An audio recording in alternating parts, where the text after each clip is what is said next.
I'm Katie McManus, business strategist and money mindset coach. I am coming to you live from the Instagram and the Facebooks and the LinkedIn and YouTube and Twitter. Well, I don't know why I pronounce Twitter that way. Twitter.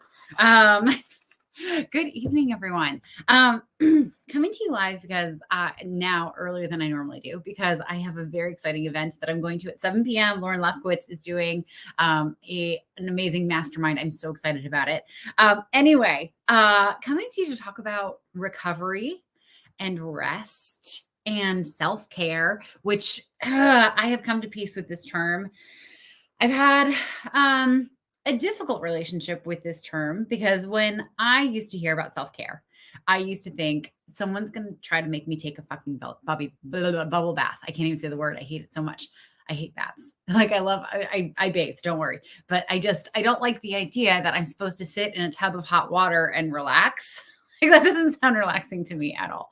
Anyway, I've had so many of my humans, people in my personal life, my chair just keeps rolling this way. Anyway, so many people in my personal life, in my business, clients, people who I, work with. Just, I'm not going to name any names. Don't worry. I'm not going to tell on any of you, who are burning themselves out. You're working way too hard, burning yourselves out and not doing good self-care. And it's costing them. And it's cost me in the past. And so I wanted to come on and talk about the difference between self-care and recovery, because this is a very important question that I got this week.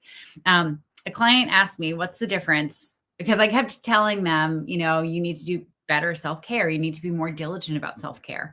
And they kept saying, okay, well, I'm recovering. And I kept saying, well, that's not self-care. And they asked, what's the difference between self-care and recovery? And my answer was, recovery is what you need to do when you are shitty at doing self-care. The goal is to never need to recover. The goal is to never have to come back from burnout. The goal is to just, tend to your body and your needs and your energy throughout your life. This is one of the reasons why so many people start businesses. And it's also the hardest thing to manage when you start a business. Because you genuinely, you want to throw your all into it. And you're the only one who is left holding it at the end of the day. One of the biggest markers for success, and I don't say this lightly, I mean this, I'm dead serious. One of the biggest markers for success is your ability to put work away and focus on your life. Now, I say this, I struggle with this too. I'm not perfect. I'm not ever going to come on here and tell you I'm holier than thou and I'm so amazing at this and blah, blah, blah, blah, blah. Ew, gross. No, I suck at this. I work so hard to get better at this. And I can tell you that every single damn time I prioritize my own self-care, my business reaches new heights. Okay. I hit my first $10,000 month, my first three $10,000 months when I made a goal of riding my Peloton 100 days in a row. Now I'll own that there were 5 days in there where I rode for a minute because I was so exhausted and I couldn't deal with it. And it was in the middle of the pandemic, but that wasn't every single day. That was 5 times out of 100.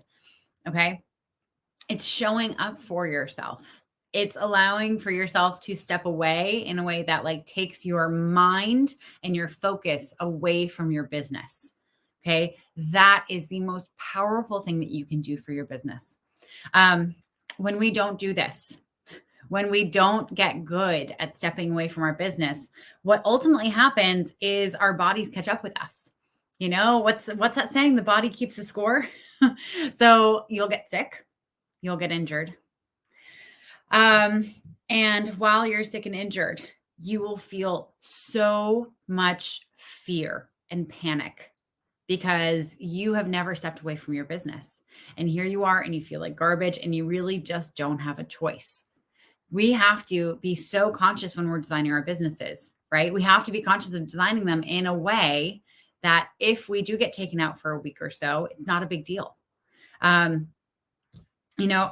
really didn't experience this in any real real sense of the term until this past February when Luna got really sick. Like if you're new here and you don't know who Luna is my dog. She when she got sick, she wasn't even 2 years old. She turned 2 at the end of February, thank God. And she got the dog flu that was going around, and she got a viral pneumonia on top of it and literally almost died. She had to be in the ICU at Penn University for 5 nights, which, yes, was very expensive. And if you do not have pet insurance, go get pet insurance, please. Like, learn from my lesson. But I was beside myself.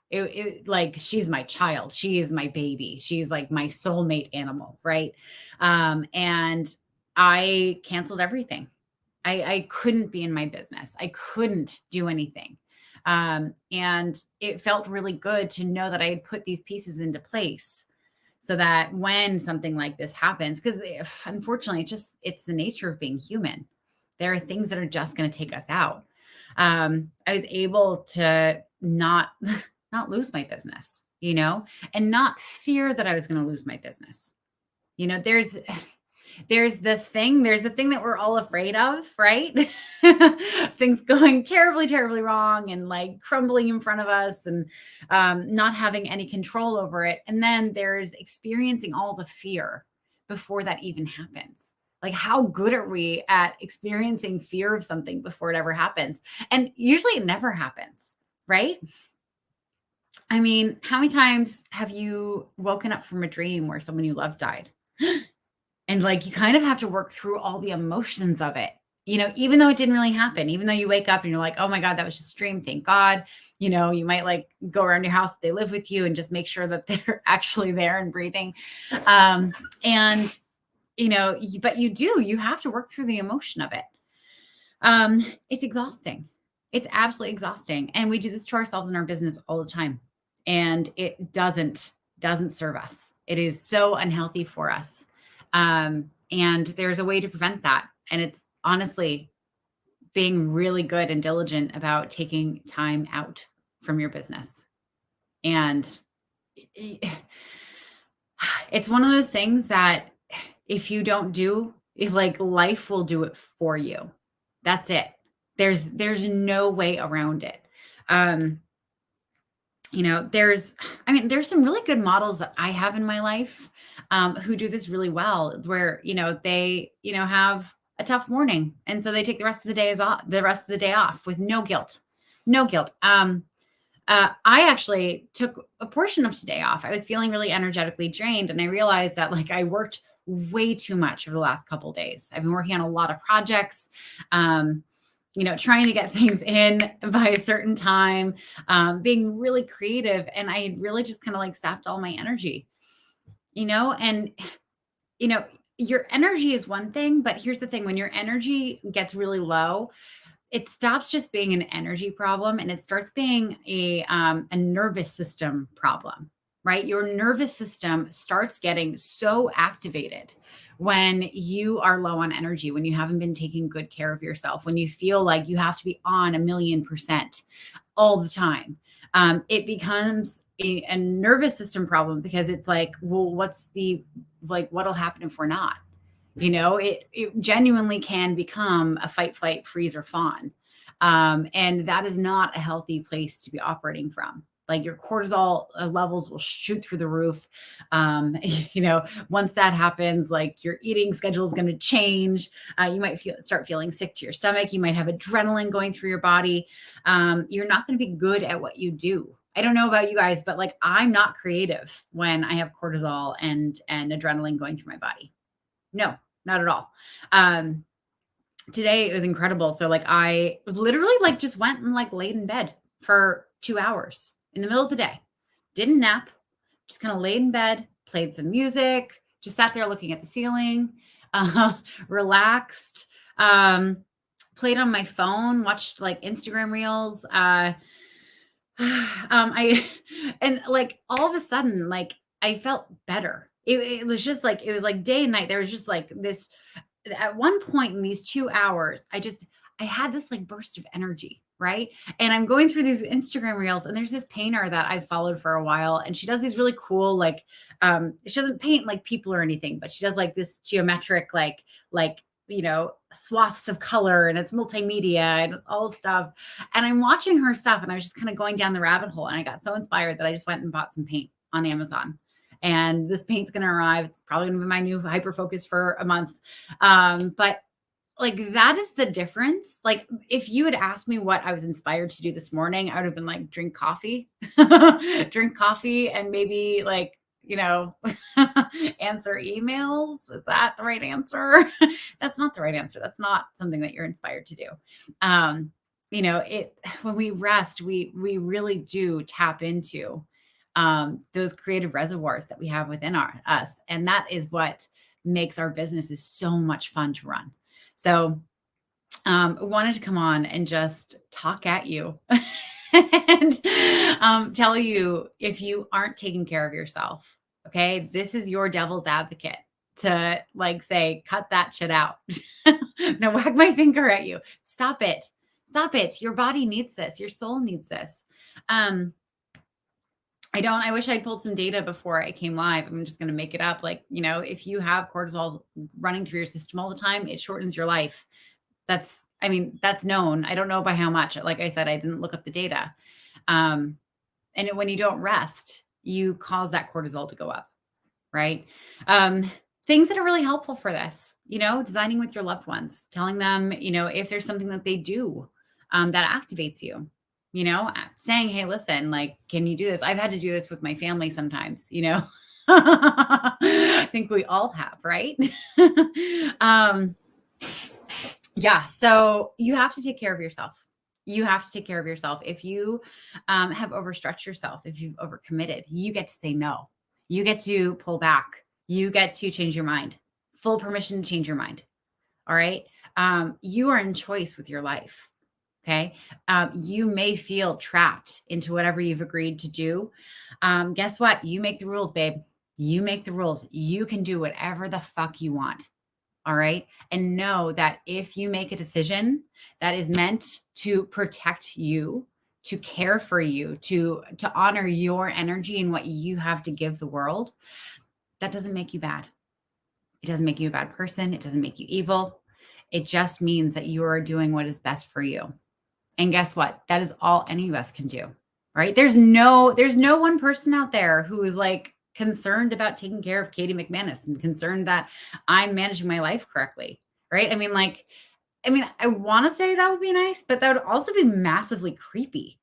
like who is this person and why do they care so much? Like, I want that person to care about themselves, right? I want you to care about yourself. I want you to manage yourself. And if you don't do it, no one is going to step in and do it for you. No one is going to come in and say, you know what, you need to take some time off, right? We will definitely, absolutely have friends and loved ones and coaches and mentors who will call bullshit on us and say, you need to rest, you need to recover, and you need to start creating practices that help you care for yourself along the way. Okay. But those people can't be worried about you 24/7. They can't be managing your life for you. You have to manage your life. All right. It's wild. So I pulled some cards as the music was playing and as we were getting set up from my Mystic Mondays deck.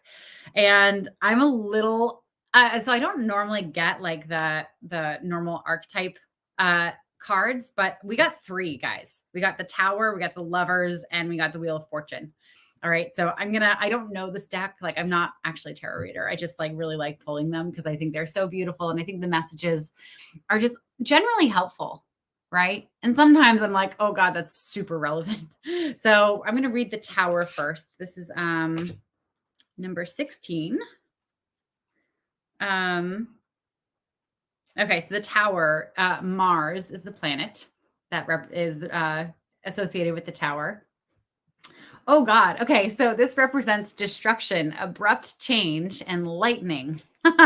Flash, fast as a bolt of lightning. Your world has instantaneously shifted before your eyes. The Tower is a card of sudden change, one that shakes the foundations of what you have built. It can be subconscious. like beliefs that have been established by your parents, or it can be literal, like a fire that has burned down the house.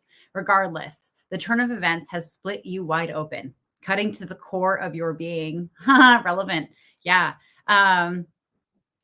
This card is a rude awakening for you to transform your attitudes about previous beliefs. Okay. So, like workaholism, like, you got to transform that shit. Salvage what you can from the wreckage and make a game plan to move forward. This is also a card of rebuilding after loss. Build yourself from the ground up.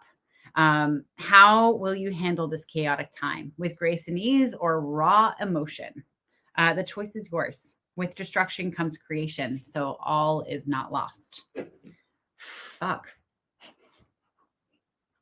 If you guys just saw that, I definitely just like didn't get all that's been dropped in my mouth. Airplane moment. I think I talked about this last night. I don't know if you guys have seen Airplane. It's like the guy has a drinking problem and he keeps missing his mouth. That's my reality. I love, yeah. Anyway, okay, so next we have the Lovers. Okay, Lovers, Gemini. I'm a Gemini. It's Gemini season. Hello.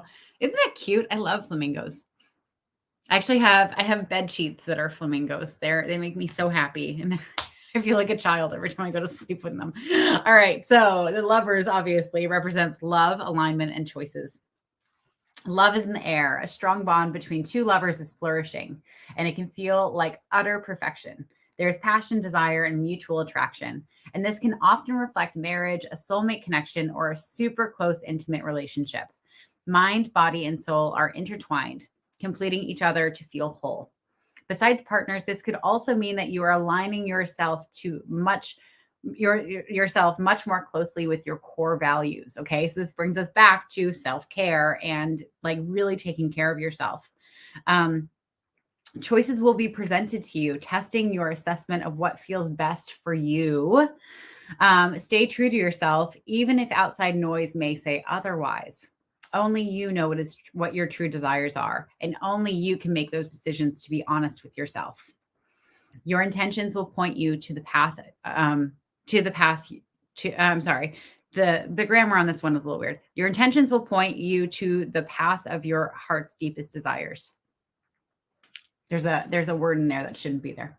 I can read, I promise. So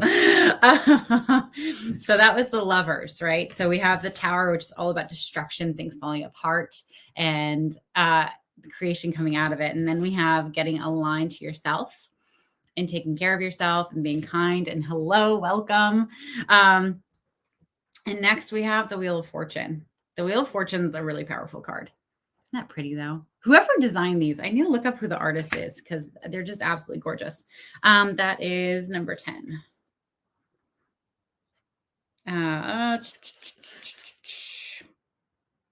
All right. So Wheel of Fortune represents change, fate, and karma. And the planet is Jupiter. I don't know if anyone knows anything about the planets and this stuff. Just feel like I should share it with you. Anyway, change is coming, whether you like it or not. Fate has stepped in and is now calling the shots, moving you into a critical new phase of your life. You may be feeling like things are outside of your control, and they are. You can choose to complain or you can choose to adapt. There is comfort in uncertainty, even if the unknown feels intimidating. Everything happens for a reason, so have faith that these changes are happening for your highest good. Life is full of cycles, and it's impossible to have the good times without the bad times. Contrast is not only necessary, but inevitable. Just because events feel like they are outside of your control doesn't mean you have to take a back seat. Remain active and avoid complacency. Trust that this is exactly where you need to be right now. Yeah, so we have like big things happening for a lot of people right now. And also I just love this. This like underlines exactly what I was talking about. If you're not taking care of yourself, you're going to have that destruction. Things are going to fall apart, literally. There's going to be like a fertile ground from there, though, that you can create something new. You can get more aligned to yourself. And then, the Wheel of Fortune just kind of rounded all that out. Like everything is happening for you, for your highest good. right? So just want to call out, like, if you haven't been taking care of yourself lately, if you like have just been really shitty at self-care and you have to, do some recovery time, um, know that, like, this is meant to happen right now, right? You weren't supposed to do the work before now. Like, this is the time. There's something happening that is calling this work where you get to prioritize yourself forth, and it's going to be for your highest good. That's it. Um, I think that is a mic drop moment. Anyway, yeah, I'm actually going to go and journal about this because this is really interesting for myself. Anyway, back to the point. Take care of yourself. Don't burn yourself out. uh, Design your business so that you can step away from it. Literally, design your business so that if you need to take a whole month off, you have the ability to take a whole month off. All right. Now, I want to call out that it doesn't necessarily mean that you can take a whole month off right now, right? You're going to have to work hard to get your business to that point, and that's okay. But as you're working hard, remember to rest. Remember to recover. Remember to rejuvenate. Remember to just care for yourself. Okay. It is going to be the name of the game for your long-term success. All right. With that, thank you all for joining. We had some quiet people in the audience today, but thank you for joining. I'm Katie McManus, business strategist, money mindset coach. I will be going again live again tomorrow. And I will be announcing my surprise that I have been teasing for a few days now. Really excited about that. Anyway, love you all. Have an amazing night. And if you're going to Lauren Lefkowitz's thing, then I will see you there. All right. Mwah. Bye.